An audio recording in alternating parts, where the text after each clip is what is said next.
Most people fail at budgeting, myself included. And the reason for this is a multitude of reasons. It's too strict, it's too complicated, it feels like punishment, or they simply just don't track their spending. And if you're not tracking your spending, it's a lot like doing a crochet project. If you're not following a pattern, you're not going to be able to make anything because you don't have directions on where you're going. A budget is not punishment. It is merely giving yourself directions on where your money is going. It's giving yourself a pattern to follow of how you spend your money. And once you start looking like that, it's a lot easier to accept having a budget. So with a budget, you're telling your money where to go rather than wondering where your money went at the end of the week or the end of the month. And you're looking at your account and wondering, how on earth did you spend that much money?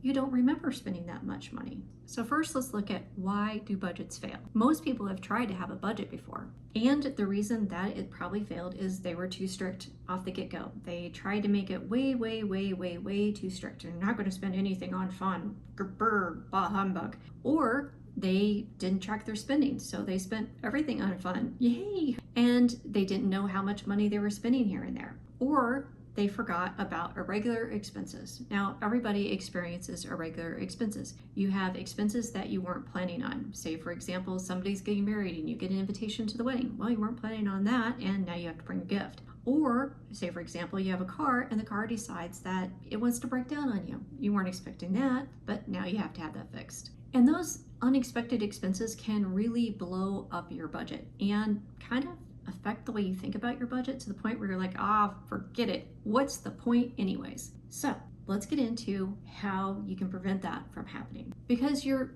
budget has to be your real life. It can't be some perfect version on our spreadsheet because that version in real life does not exist. The first step in creating a budget is knowing exactly how much money you have coming in. If you don't know your income, that's going to be pretty difficult. Your income is going to be how much money you actually bring home, not what you're getting paid. And by that I mean your income is going to be minus your taxes, minus insurance payments, all the other things that get taken out of your paycheck, minus all of those. And then that's going to actually be how much money you're bringing in that you have available to you to spend, also known as your take-home pay after taxes. And if you have freelance income, say you do gigs on the side or you make crochet projects, whatever you have that is earning you extra money, add that in too. Let's say that you bring home from your day job $3,500 a month, and from your side gig you earn $200 a month. Your collective take-home pay would then be $3,700 a month. So your budget starts with $3,700 a month, not what your pay is, what you actually take home and put in the bank account. The next thing you need to do is track your expenses. And this is going to require you to put on your investigative cap and download a couple things. Go through your bank statements, go through your credit card statements, and figure out what you're spending money on. This works really well if you take all of this, you download it into a CSV file, which is going to be a spreadsheet file that you can transfer to a Google Sheets or to an Excel sheet, whatever works for you. You're going to put that in, and then you're going to see, where do you spend your money at? How much do you spend on groceries? How much do you spend on gas? And it's a lot easier to do when you can sort it that way. So you're going to want to pull your statements from your bank and from your credit cards going back about 2 or 3 months. That's going to give you a good view of things. You're going to have fixed expenses. These are going to be things like your rent or your mortgage payment, your insurance payment, your car loan payment. Those are going to be fixed amounts every month. The next thing you're going to have are variable expenses, and that's going to be things like your gas, your groceries, your entertainment, because those are going to vary from month to month. Then you have the category of your debt payments, and your debt payments are going to be how much are you paying on your credit cards, how much are you paying on your student loans, what are the minimum payments that you have to make. And don't forget that you should be saving money and also investing money so that you can take care of your future self. This might be uncomfortable at first, seeing all these numbers and looking at all these numbers and doing math, but it's really going to help you out in the long run because you're going to get a really good idea of how you spend money and what you spend money on. It might not be much fun at this stage, but it is going to be very eye-opening for you. And the reason is because once you start seeing where your money is going, then you can start managing where your money goes. Now that we know what our income is and we know what our expenses are, we can start building out a budget. The first budget that you might come across is called the 50-30-20 rule.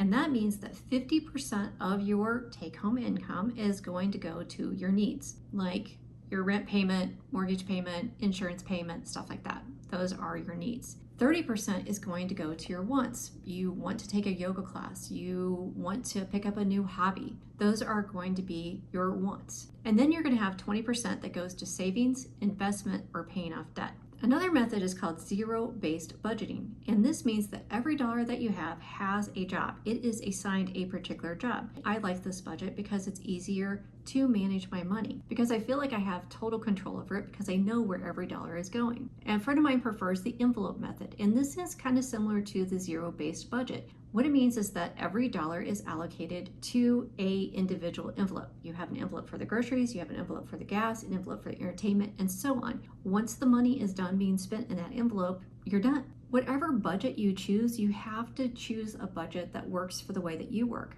The 50-30-20 budget would not work for me. That's not how my brain works. The envelope system would not work for me because I would have the money there and I would just spend it. But zero-based budget works for the way that my brain works. Whatever budget system that you use, you have to select one that seems organic to you, that feels normal to you. The secret sauce in making a budget is being flexible with your budget. If you're really, really super strict and you never change your budget from the time that you made it, it's going to be very, very difficult to stay on your budget. Because you've been too restrictive, which is one of the leading failures of budgets. Your budget shouldn't be so restrictive that one surprise throws everything into chaos. That's a budget that's not going to work for you because it's too restrictive and there's too much that can go on. Your budget has to be flexible for you. I suggest that you have an extra column in your spreadsheet or your budget that is your miscellaneous, your chaos column, your unexpected column of money.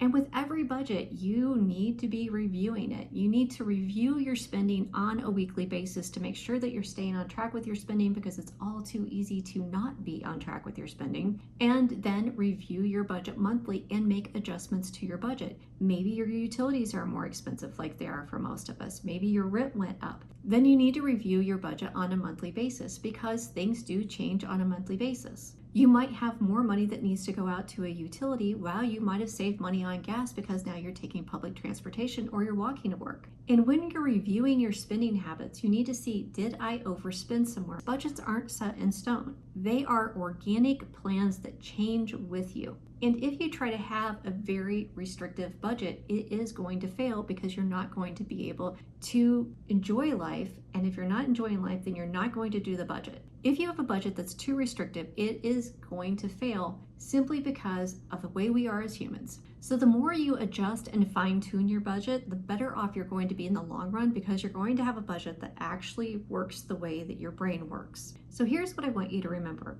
that a budget isn't about being restrictive. It is about managing how you spend your money. It's about freedom, financial freedom.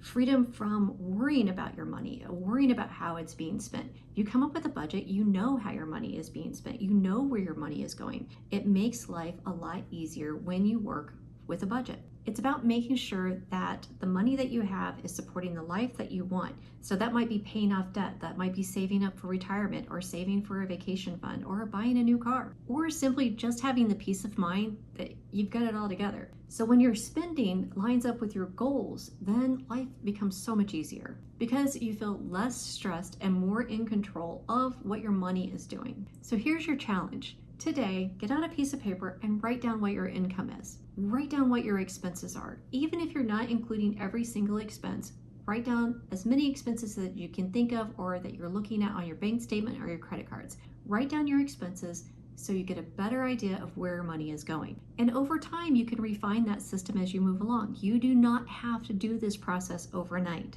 No one needs to know about your system. No one needs to grade you or judge you on it. You just have to do it. I've included a link to a planner in the description below to help you get started. It's designed so you can quickly get started on getting control of your money.